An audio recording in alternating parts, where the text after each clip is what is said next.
The world was told that in just 2 years, more than 2,483 children had suffered the horrors of horrors. War in Burkina Faso. The United Nations released a report that shook the international stage. It spoke of schools, attacked children kidnapped, and minors forced into the brutality of conflict. The message was clear and chilling. Burkina Faso, a nation already trapped in violence, was now accused of letting its most vulnerable suffer. But just when the world expected silence, Captain Ibrahim Traoré did something no one had predicted. He stood before the storm and declared that the UN's own representative was no longer welcome. Persona non grata. Expelled. The drama had only just begun. This was not just about numbers on a report. It was not just about accusations printed on a page. It was a battle of narratives. On one side stood the United Nations, armed with data, claiming it had recorded nearly 2,500 grave violations against children between 2022 and 2024. On the other stood a young military leader, only in his 30s, declaring that this report was built on lies, a fabrication designed to stain the image of his country and his army. The stage was set for a confrontation that would echo far beyond Burkina Faso's borders. To understand the depth of this clash, we must revisit what the report said. It spoke of child recruitment, abductions, and violent attacks on schools. It claimed that not only extremist groups like JNIM and ISIS affiliates were guilty, but also hinted that state forces bore some responsibility. That was the line Traoré refused to cross.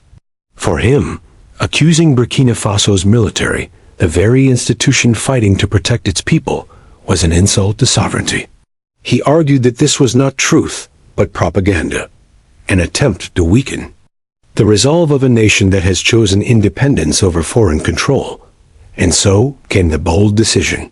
Carole Flores Maresniak, the UN's resident coordinator in Ouagadougou, was given the title no diplomat ever wishes to hear, persona non grata.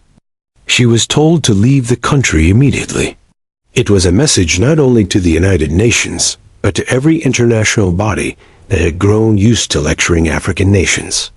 Traoré was saying, in effect, we will not be dictated to, we will not be shamed, and we will not allow foreign institutions to define our reality. For some, this was an act of reckless defiance. For others, it was the very essence of leadership. The world's reaction was swift. The United Nations expressed regret and urged dialogue. Human rights groups warned that ignoring the findings would put children in even greater danger. But within Burkina Faso, the mood was different. Many saw Traoré's move as a shield raised against foreign interference. Citizens who had long felt their nation was treated as a pawn in global politics now had a leader who stood tall, refusing to bow. In the streets, in cafes, and in quiet conversations, his supporters praised him for defending national honor. But the question remains, was this really about children? Or was it about something much larger? In the world of geopolitics, reports can be more than just statistics. They can be weapons.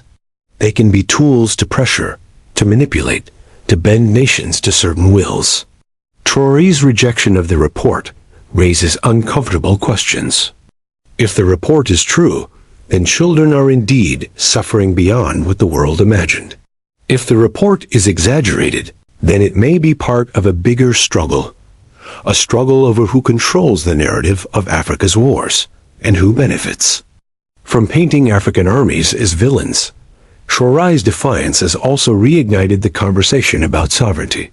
For decades, many African leaders accepted the words of international organizations as final judgment.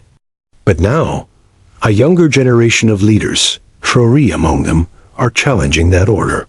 To them, sovereignty is not negotiable.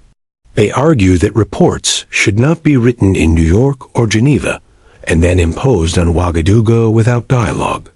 They believe their nations deserve the dignity of being heard before being judged. Yet, Behind the politics, there is still a deeper tragedy. Whether or not every statistic is accurate, it is undeniable that Burkina Faso's children are caught in a war not of their making. Armed groups continue to terrorize villages. Families continue to flee. Schools remain empty. And in the middle of this storm stands a leader who must convince both his people and the world that he can bring protection without losing independence. That is the weight on Traoré's shoulders, and it is a burden that grows heavier with each passing day. So where does this leave us? On one side, an international body claiming to defend human rights. On the other, a revolutionary leader determined to defend sovereignty. Between them, the truth and perhaps the future of thousands of children hangs in the balance. History may judge one side as right and the other as wrong. Or perhaps history will show that both sides were blinded by pride.